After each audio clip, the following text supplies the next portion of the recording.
We believe it will be yet another effective of the measures that we have taken. Right now on Up with KREM, Governor Inslee expanding his vaccine mandate, what this means for large events in the state. And the FDA authorizes the Moderna booster shot for certain groups. And now the Johnson & Johnson booster is under the microscope. And believe it or not, the sun has not officially risen yet. It is that time of year, but despite shorter days, we're talking a warm weekend ahead.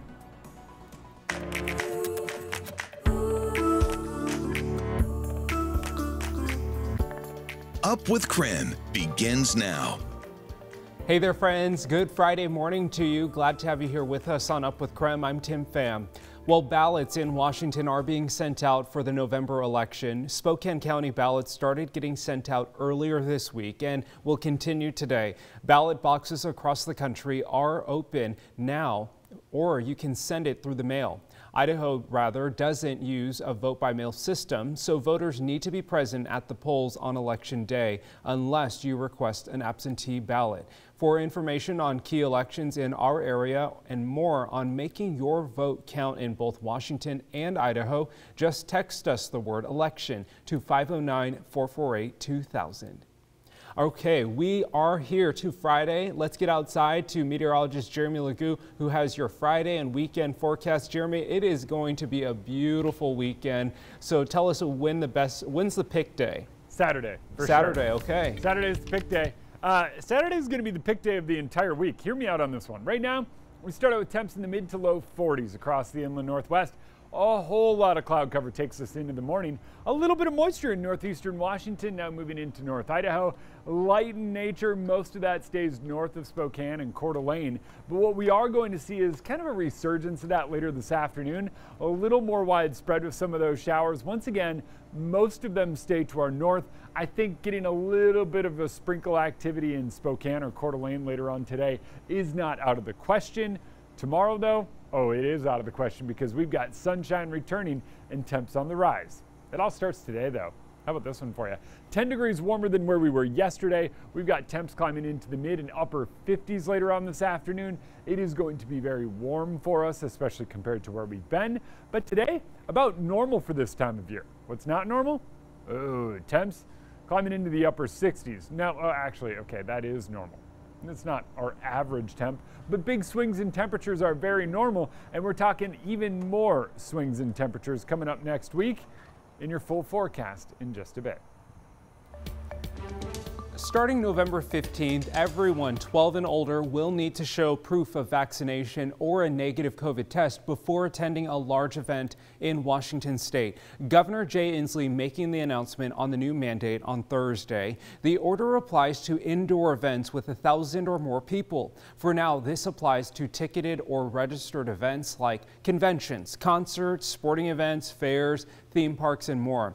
So this does not apply to religious services or events that are held on K-12 school grounds. It also applies to outdoor events with more than 10,000 attendees. This is yet another step in an ongoing battle with this disease. We believe it is a very important one. It can help incentivize people to decide to get vaccinated and avoid the headache of having to get a test. We believe it will be yet another effective of the measures that we have taken. If you are showing proof of vaccination, that can be done by showing your official CDC vaccination card or vaccination record. As for proof of a negative test, those need to be a copy or a photo of the test results from the provider or lab that processed your test. The statewide vaccine mandate impacting thousands of workers, it's just 3 days away. Monday is the deadline for them to show proof that they're fully vaccinated against COVID-19. If state workers, including fire, healthcare workers, and teachers fail to show proof of vaccination before then, they could be out of a job if an exemption hasn't been approved or accommodated. A panel of FDA advisors unanimously recommended Moderna booster shots. The booster is half the dose of the initial vaccine people received. The booster is for people older than 65 years old, adults who are at high risk of severe COVID, and those people who work in places that put them at high risk of catching COVID, such as hospitals. The currently U.S. authorized or licensed vaccine remain effective in protecting against severe disease. However, some data suggests that effectiveness may be waning against mild disease and against severe disease in elderly individuals. The FDA is expected to sign off on the decision in the coming days. The same panel is also hearing about a Johnson & Johnson booster later today.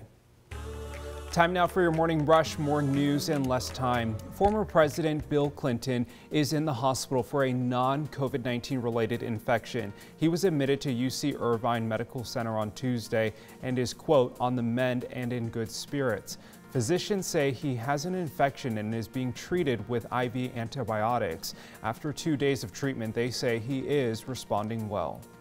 It's been more than 2 weeks since a Coeur d'Alene woman went missing, and her family is pleading for her safe return. 62-year-old Sharon Archer was last seen on September 27th. She's described as 5'10", 175 pounds, with brown hair and blue eyes. Archer is considered endangered due to a history of medical conditions. Now, we spoke with her daughter-in-law, who is asking anyone for help in finding Archer, especially local business owners who might have video of her whereabouts. Now we're hoping the community will just help us bring her home. I mean, it's a 50-50 chance there's still a miracle that could happen, but there's a 50-50 chance that it's been 2 weeks. We're really not going to get very good results. If she is still alive, she's definitely going to be in the hospital.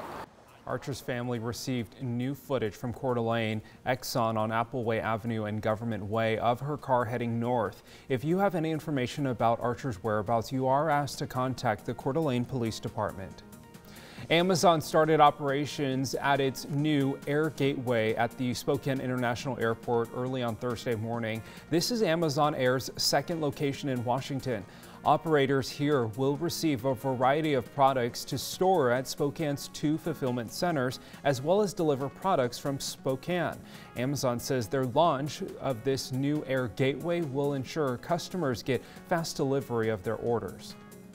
I can tell you it's tremendous exhilaration from the team. I know they were super excited today to arrive that first aircraft and then actually depart the first aircraft 9 minutes early today on our scheduled departure time. So a really great achievement by the Traeger Dugan team and the entire team that supported the Spokane launch.